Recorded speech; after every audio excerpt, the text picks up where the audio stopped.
izquierda dice que es el osario de Miriam, hija de Simón. ¿Y era algo muy normal? Miriam era un nombre muy común en la antigüedad. El 50% de las mujeres se llamaban así. Ya entiendo. Puesto que Jesús tenía dos hermanas, ¿qué probabilidad hay que una de ellas se llamara Miriam? Muy alta. Si el 50% de las mujeres se llamaban María y él tenía dos hermanas, hay una grandísima posibilidad de que una de ellas se llamase María o Miriam. Por lo tanto, las pruebas arqueológicas del siglo I concuerdan con las afirmaciones de los autores del siglo IV en cuanto a que Jesús tenía una segunda hermana que se llamaba Miriam o María, y dicho nombre hace pensar que, al igual que Salomé, podría haber sido su hermanastra. Al tener una hermana llamada María, es posible que no se la hubiera emparentado con María, la madre de Jesús, ya que el judaísmo prohíbe ponerle a un hijo el nombre de un familiar vivo. Por eso, si Jesús tenía una hermana llamada Miriam, tenía que ser de un matrimonio anterior de José. Parece probable que Jesús tuviera como mínimo dos hermanastras, Salomé y Miriam. Pero Jesús no tenía solamente hermanas. El Evangelio de Marcos también menciona a 4 hermanos e incluso da sus nombres. Para Tony, la búsqueda de la familia de Jesús acaba de empezar. Pero ¿quiénes eran estos hermanos? El ilustre genealogista Tony Burrows ha dedicado los últimos 9 meses a buscar el árbol genealógico de Jesús.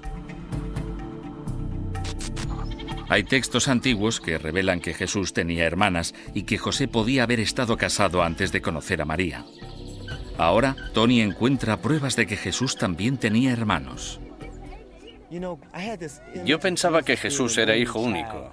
Nunca tuve el presentimiento de que tuviera una familia tan grande.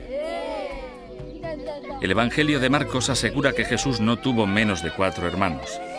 Y lo que es más, el evangelista incluso les da un nombre: Santiago, José, Simón y Judas. Esto suscita un nuevo desafío para Tony. Me gustaría averiguar la relación que dichos hermanos tenían con Jesús. ¿Eran hermanos de sangre? ¿Eran hermanastros o una mezcla de ambas cosas? Un texto antiguo, la narrativa de la infancia de Santiago, arroja nueva luz sobre la relación entre Jesús y sus hermanos. Especifica que los hijos de José estaban con él y María cuando éstos iban camino de Belén. Lo que quiere decir que algunos de los hermanos de Jesús procedían del matrimonio anterior de José. Pero, ¿cuántos y quiénes eran? Es un asunto delicado. La doctrina católico-romana afirma que María fue virgen toda su vida, incluso tras el nacimiento de Jesús. Esto implica que los 4 hermanos de Jesús no eran hijos de María, sino que fueron fruto del primer matrimonio de José. Pero si todos los hermanos y hermanas eran hermanastros, significaría que la primera esposa de José dio a luz 6 hijos, lo que para algunos expertos representa un problema. Creo que la mujer media podía dar a luz 6 o 7 veces, pero debemos recordar que solo el 50% de esos niños llegaba a cumplir los 18. Así que el que una mujer tuviera 6 o 7 hijos vivos, creo que era muy poco probable, a menos que existiera más de una esposa. Por razones biológicas, algunos de los hermanos de Jesús habrían sido hijos de María. Pero Tony descubre aún más motivos que indican que Jesús no fue el único hijo de María. La ley bíblica sugiere que si María no hubiese tenido hijos con José, podría haber perdido por completo a su marido. Esta ley afirma que si una mujer seguía estéril después de 10 años, su marido podía repudiarla. De no haber tenido hijos, José podría, en efecto, haberla despreciado. Por eso es poco probable que María y José fueran célibes en su matrimonio, así como también que María hubiera deseado seguir siendo virgen. En el mundo judío del siglo I, habría resultado extraño que María no hubiese tenido otros hijos durante su matrimonio. De esta manera, si tuvo otros hijos, además de Jesús, ¿quiénes en concreto no eran sus hermanastros?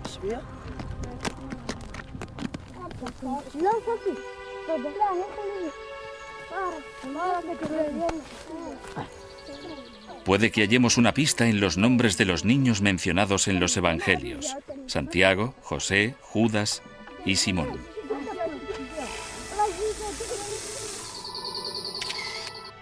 El historiador bíblico Bruce Chilton ha estudiado el significado de los nombres del siglo I. Sin duda existe hoy en día la costumbre, al igual que en la antigüedad, de poner a los hijos los nombres de aquellas personas cuyas ambiciones te gustaría que alcanzaran tus hijos. En el siglo I en Galilea, los judíos ponían a sus hijos los nombres de grandes héroes de la fe pertenecientes al pasado de Israel.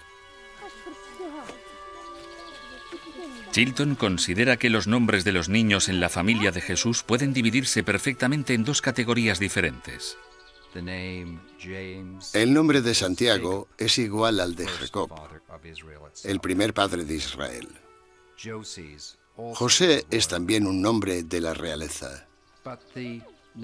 Pero los nombres de los dos últimos hermanos, Simón y Judas, vienen de héroes militares que habían invadido Galilea y la devolvieron al judaísmo.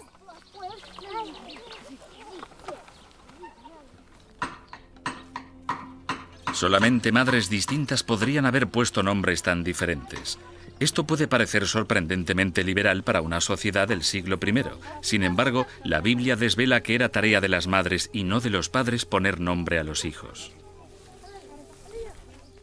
La tradición bíblica nos ofrece varios ejemplos de mujeres que pusieron el nombre a sus hijos, lo que permitiría que una mujer reafirmara el sentir propio que tenía hacia su hijo. Saber qué esposa de José eligió el nombre de cada niño es la clave para averiguar quiénes fueron hermanos o hermanastros de Jesús. Los nombres de Jesús, Judas y Simón tienen su origen en Galilea, una zona del norte de Palestina que había sufrido una represión bajo el dominio romano y que contaba con una larga historia de rebeliones. Aquí fue donde se crió María. Y ese pasado violento era algo que le habría dejado una eterna huella.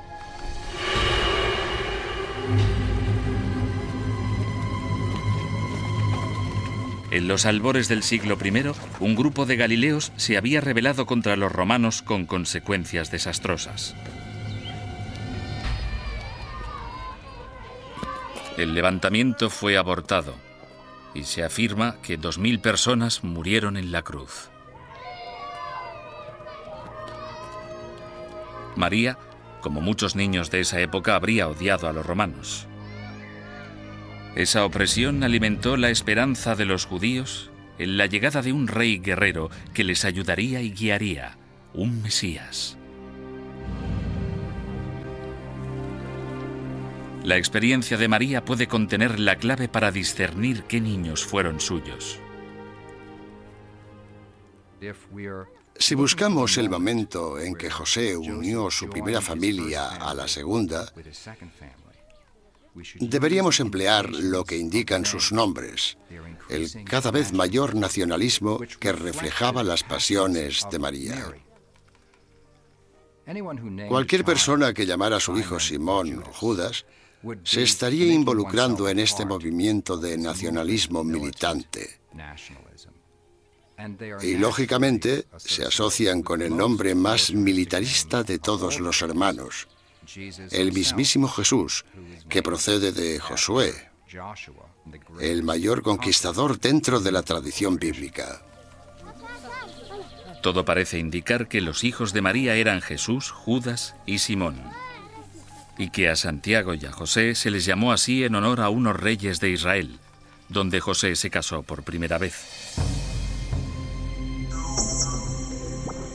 Esto significaría que Jesús formaba parte de una gran familia con 2 hermanos menores, 2 hermanastros mayores y 2 hermanastras.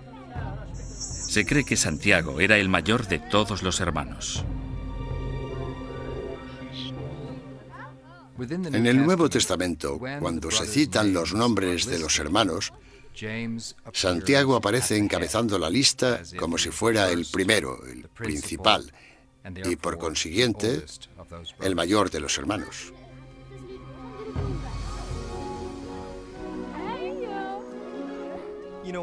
Al ver a mis sobrinos y primos jugar al baloncesto, me recuerda un poco a cuando mis hermanos y yo jugábamos cuando éramos pequeños. Y al recordar que entre mi hermano mayor y el resto teníamos nuestras diferencias, me hizo pensar en Jesús y sus hermanos. Estoy convencido de que él jugaba muchos juegos, puede que no al baloncesto, pero me encantaría saber qué relación tenían y si se llevaban bien.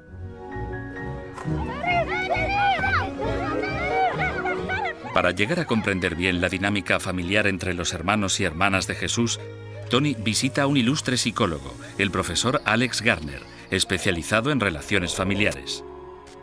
Garner cree que Santiago, por ser el hijo mayor, habría recibido un trato diferente que sus hermanos. Todo el mundo aprecia a un primogénito, especialmente si se trata de un varón, porque asegura la sucesión y eso es muy importante. Por eso se les hacía más elogios y se les prestaba más atención. De esa forma aumentaría su autoestima. Pensaría que se le habría concedido algún tipo de autoridad. Como primogénito, Santiago tenía derecho a heredar el doble que sus hermanos de la propiedad de su padre y a suceder a José como cabeza de familia.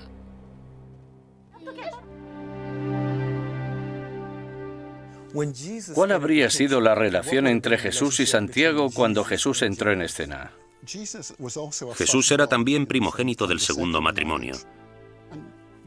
Y Santiago, en cierto modo, vería que le estaría siendo usurpada su posición de autoridad. Sentiría celos, así que no estaría radiante de felicidad con la llegada de su nuevo hermanastro.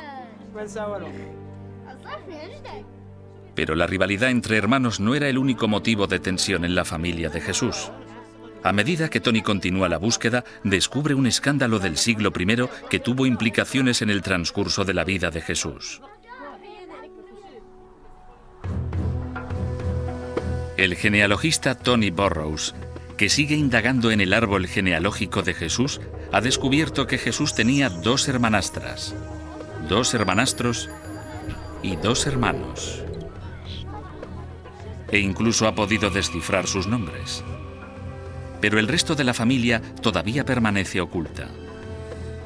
Uno de los pocos familiares que conocemos es su padre. En cuanto al padre de Jesús, existen 2 perspectivas distintas. Los cristianos creen que el padre de Jesús era Dios, otros piensan que fue José. Pero para la gente que vivía en el siglo I no estaba claro. Un auténtico misterio rodeaba las circunstancias del nacimiento de Jesús. Un misterio con grandísimas consecuencias para su vida y sus relaciones familiares.